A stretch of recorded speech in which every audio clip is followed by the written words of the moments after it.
guys, well, neurodivergent here. Welcome to my channel. Disclaimer, I do not know everything about autism. I had to research a lot of these things. Also, autism is very complicated. Today I'm going to be talking about the autism spectrum. So, the definition of autism is a disability that affects you neurologically, like the brain, developmentally, and socially. What causes autism? No one really knows what causes autism. Some people think it could be immunization, environmental, but there's really no evidence for what causes autism. So, what's the range of autism? Well, there's two ways to say it. One is saying there's high, medium, and low, or high, moderate, and low. High is like me, we can literally function like anyone else without any help. Moderate is like you need help, but you can still function normally. But low is you can't function normally without anyone helping. The other part people usually explain things is that you have atypical and typical. Typical people tend to be antisocial, but atypical people tend to be very social but can be socially weird. I myself am high functioning and atypical.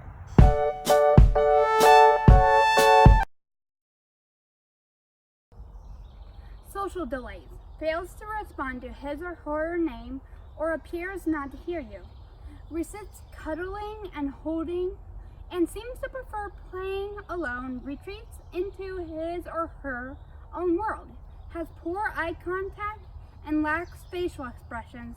Doesn't speak or has delayed speech or loses previous ability to say words or sentences. So two of these can actually relate to me. I used to have very, very poor eye contact where I couldn't even look at your eyes. I literally was freaked out too.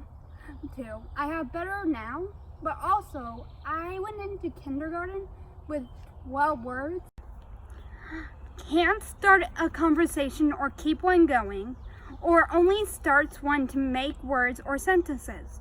Speaks with an abnormal tone or rhythm, and may use a sing-song voice or robot-like speeches. I personally am really awkward when it comes to conversations.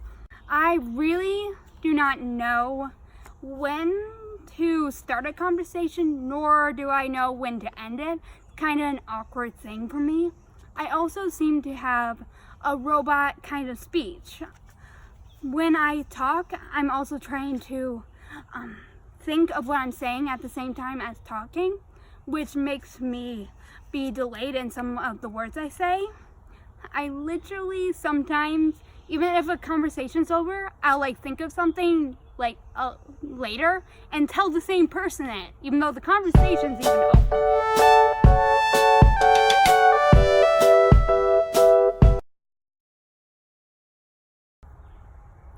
Doesn't appear to understand simple questions or directions, doesn't express emotions or feelings, and appears unaware of others' feelings.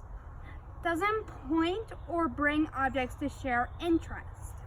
So for me, it isn't that I don't understand directions, it's just that I'm trying to process it at the same time as it's being given. So it sometimes can be very, very confusing to me. Also, I tend to express very, very exaggerated emotions, or I just bottle it up. But for the third one I mentioned, it's more for people on the lower spectrums that do it. Has difficulty recognizing nonverbal cues, such as interpreting other people's facial expressions, body posture, or tone of voice. So with me, I tend to think that people are mad at me or disappointed in me when they're totally fine with me. So it tends to get awkward when I think this. and the other person's being just like themselves. Patterns of behavior. Performs repetitive movements such as rocking, spinning, or hand flapping. Performs activities that could cause self-harm, such as biting or headbanging. Develops specific routines or rituals and becomes disturbed at the slightest change.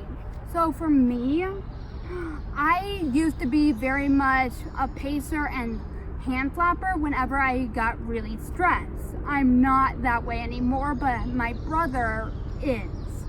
I also hate when there is change. Like when I'm looking forward to something and it just doesn't happen, that causes me to go out of whack sometimes, and it's really hard for me. Has problems with coordination and has odd movement patterns such as clumsiness or walking on toes, and has odd, stiff, or exaggerated body language. Is fascinated by details of an object such as the spinning of wheels of toy cars or water. So with me, I do have problems with coordination.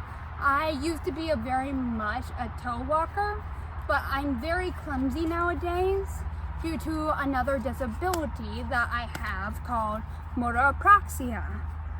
My brother, however, is very fascinated with spinning wheels and movement of water. Lower people tend to not understand overall purpose or function of objects, but that's not every single person. Is unusually oversensitive or undersensitive to light, sound, or touch, yet may be indifferent to pain or temperature. For me, I am undersensitive. I will literally go up and rub you without even noticing I am. Like, I'll bump into you without noticing I even did that. My brother used to actually step on rocks all the time and felt no pain. Also, fixates on an object or activity with abnormal intensity or focus. This is what I like to call hyper-focusing, because you're so focused you don't actually notice anything else going on. I used to do this a lot when I was younger on books. I literally, everything other than the book I was reading, I would hear nothing. So someone would actually have to tap me for me to get out of it. A lot of people really do fixate on YouTube. That's a common thing to fixate on. Video game is another common thing to fixate or hyper-focus on. Also has specific preferences for food, such as being picky.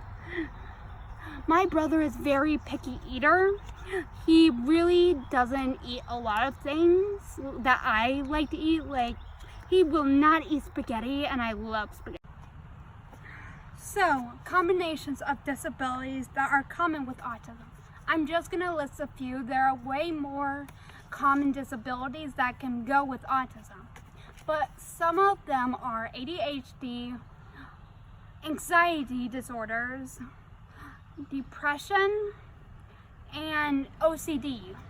I personally have ADHD and anxiety disorder, which is called generalized anxiety.